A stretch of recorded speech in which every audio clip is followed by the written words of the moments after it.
And I'm on Twitter here, and I'm seeing a lot of the Still Sanders people. Uh, they're going off on Jill Stein and the Green Party and how they're trying to steal the thunder. And you guys just don't get it. You don't understand what this is about. You don't understand how the revolution is utilizing that relationship to push the DNC at the convention.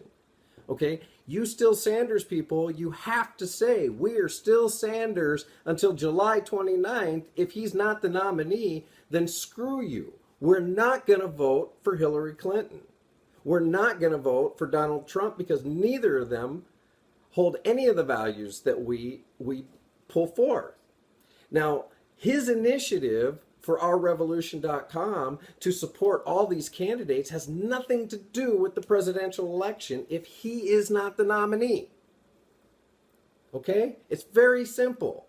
We are utilizing the leverage of saying, hey, just so you guys know at the DNC, if Bernie is not the nominee who can beat Trump much easier than Clinton, who's failing up and down, if you don't put him up to run against Trump, we're not going to support this crooked individual that you forced upon us. Just so you know that.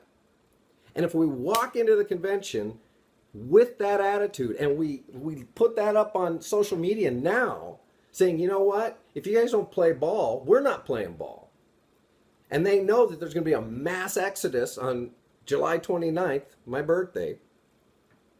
They're going to be more willing to play ball at the convention.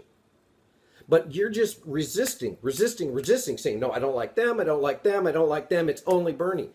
You've got to face a fact that when we're planning out something, you've got to be able to say, here's a contingency.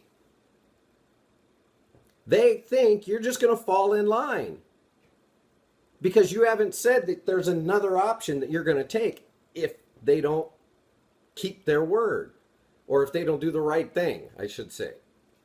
So they just think, oh yeah, they'll by November, all these Still Sanders people, they're just going to fall in line and vote for Hillary.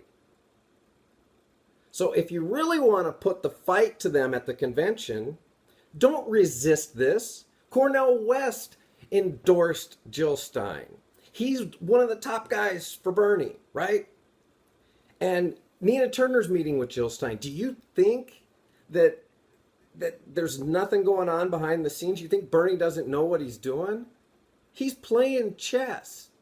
He's kept his word to the Democratic Party as we would expect him to because of his integrity. But he didn't concede. He didn't give up his delegates. He's fighting. And we need to send our message that we're still fighting with him. We can do this. We can pull this off. FDR did. It's possible.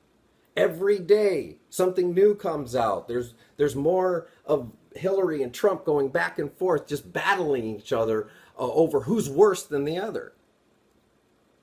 Bernie Sanders said it's going to be a race to the bottom. We have, this is the 16th, we have like 12 days, 10 days until the convention. And anything can happen in that time. Us showing a mass precipice, standing on the edge of the cliff, saying, hey, listen, we're ready to go. We're going to go. Because we know that they stole this, they rigged it, and it's all out there. But we got to stay positive toward each other.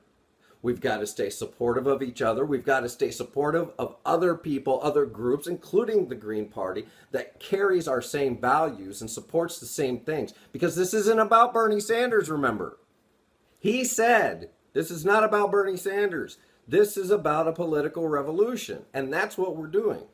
By whatever means possible for the betterment of humanity and our society. This is not about Bernie Sanders, so stop making it about Bernie Sanders.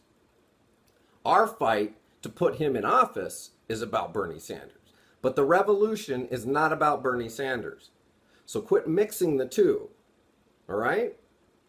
Now, I'm sorry I had to get so irate with you, but you guys aren't listening. Okay? We're trying to be inclusive. We're trying to pull people in. We're not trying to shut people out. And if people from the Jill camp are tweeting things, you have to remember, you don't know everybody that's online. And maybe there's some fakers out there. I don't know. I haven't run into any Jill supporters. I don't follow a lot of them. I'm just wrapped into Bernie people. But I'm just saying, for those of you who run into them, keep in mind what happens online. Don't engage with people. If people are attacking you, then block them. That's fine. But don't blame the entire group. Okay? That's just like racism. Blaming an entire group because of the color of their skin. Well, blaming Jill Stein's entire campaign because of some interactions you have with people on Twitter, that's not, that's just not right. You don't want people doing that to you. Don't do it to them. Okay? But if they're being mean, screw them. Block them. I get it. Nobody should be mean. That includes us. We have an example to set. We have to be peaceful. We have to be vigilant. And we have to keep the momentum moving. But we have to let our intentions known. Now, if you intend on voting for Hillary Clinton or Donald Trump, if Bernie Sanders is not the nominee, well, then, that's up to you. I personally am never either one of them. And I'm going to do everything I can to get Bernie into that nomination. And if that doesn't happen after the 29th, what are we going to do, folks? Where are we going to go? We don't want either of those yahoos in office. So just think about that and think about the message we can send before the convention. Okay? That's all I wanted to say. I love you all. Love Bernie. I know he's thinking. And whether anybody believes it or not, Bernie Sanders has done more in this campaign to change the face of the future of our country than either one of those candidates would do, even if they spent 2 terms in office. Stay strong, stay positive, and keep on loving each other.